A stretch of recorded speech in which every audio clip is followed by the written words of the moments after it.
বিরতির পর স্বাগত। গোটা রাজ্য জুড়ে বিকশিত ভারত সংকল্প যাত্রা দ্বিতীয় পর্যায়ে অনুষ্ঠিত হচ্ছে। ব্যতিক্রমী নয়, আমবাসা পৌর পরিষদের উদ্যোগে আমবাসা মোটর স্ট্যান্ডে বুধবার অনুষ্ঠিত হয়েছে বিকশিত ভারত সংকল্প যাত্রা এবং প্রতি ঘরে সুশাসনের দ্বিতীয় পর্যায়।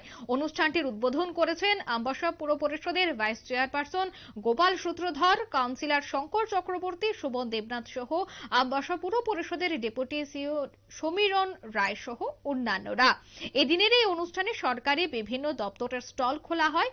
আইসিডিএস ব্যাংক, আমবাসা মহকুমা প্রশাসন, এডুকেশন, স্বাস্থ্য, কৃষি সহ বিভিন্ন দপ্তর থেকে এদিনের এই সুশাসন মেলায় স্টল খোলা হয়। মূলত প্রশাসনের পরিষেবাকে মানুষের হাতের নাগালে আনতেই এই ধরনের উদ্যোগ বলে জানা যাচ্ছে। এদিন ধলাই জেলা ডিডিআরসি থেকে একজন দিব্যাঙ্গকে হুইলচেয়ার এবং একজন মহিলা দিব্যাঙ্গকে কানের ইয়ারিং মেশিন দেওয়া হয়েছে। পাশাপাশি অতিথিরা এদিন জব কার্ড সহ বিভিন্ন সরকারি সুযোগ সুবিধা তুলে দেন সুবিধাভোগীদের হাতে। সে বিষয়ে উপস্থিত অতিথিরা কি বলছেন শুনুন। প্রচেষ্টা এবং ত্রিপুরা সরকারের প্রতি ঘরে সুশাসন 2 বছর চলছে।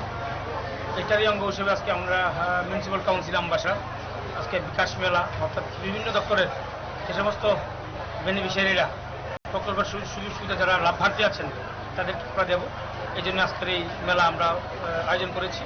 আপনারা দেখতে পাচ্ছেন মেলায় প্রচণ্ড মানুষ উৎসাহী। রাজ্য সরকারের এই প্রচেষ্টাকে মানুষ স্বাগত জানিয়েছেন।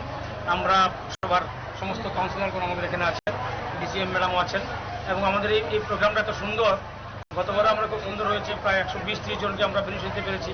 আজকেও দিব্যাঙ্গজন সহ বিভিন্ন দপ্তরের যে সমস্ত স্কিমগুলি ওনাদের জন্য অ্যাপ্লাই করা হয়েছে, ওনাকে দেওয়া হয়েছে স্যাংশন লেটার এবং এসএসজি গ্রুপের বিভিন্ন স্কিমের যে রুমগুলি আজকে স্যাংশন লেটার দেওয়া হবে। তো আপনার মাধ্যমে বলতে চাই আমবাসা সুন্দর শহর। আমবাসাকে আমরা আরও বেশি ডেভেলপ করতে পারি এই সরকারের আমলে। এই সরকার চাইছে যে সমাজের অন্তিম ব্যক্তির কাছে যে সমাজের সমস্ত সুযোগ সুবিধা পৌঁছে দেওয়া যায়, তারই লক্ষ্যে কাজ করছি আমরা। তো আপনাদের মাধ্যমে আমবাসাবাসীকে আমি ধন্যবাদ আপনাকে ধন্যবাদ জানাই, যারা আপনারা সবসময় আমাদের পাশে ছিলেন, আছেন, আগামী দিনে থাকবেন। সবাইকে নমস্কার। আপনারা শুনলেন উপস্থিত অতিথিদের বক্তব্য। মূলত আজকের এই অনুষ্ঠানের মধ্য দিয়ে বেনিফিশিয়ারিদের হাতে তুলে দেওয়া হয় বিভিন্ন সামগ্রী এবং এই মূলত উপস্থিত অতিথিরা জানাচ্ছেন যে এই সরকারের লক্ষ্য হচ্ছে সমাজের অন্তিম ব্যক্তিকে সাহায্য করা, আর এই লক্ষ্যকে নিয়েই চলছে এই ধরনের উদ্যোগ। এবং বিকশিত ভারত সংকল্প যাত্রা শুধুমাত্র আমবাসা নয়, গোটা রাজ্য জুড়েই কিন্তু বিকশিত ভারত সংকল্প যাত্রা এবং সুশাসন 2.0 চলছে এবং তারই অঙ্গ হিসেবে আজ আমবাসা মহকুমায় মোটর স্ট্যান্ডে অনুষ্ঠিত হয়েছে বিকশিত ভারত সংকল্প যাত্রা এবং প্রতি ঘরে সুশাসন, যেখানে একাধিক বেনিফিশিয়ারিরা আজকের এই অনুষ্ঠান থেকে উপকৃত হয়েছেন। এই মুহূর্তের সংবাদ এ পর্যন্তই। আমাদের পরবর্তী নিউজ এবং আপডেট দেখার জন্য অবশ্যই চোখ রাখবেন শুধুমাত্র নিউজ ভ্যানগার্ডের পর্দায়। ধন্যবাদ।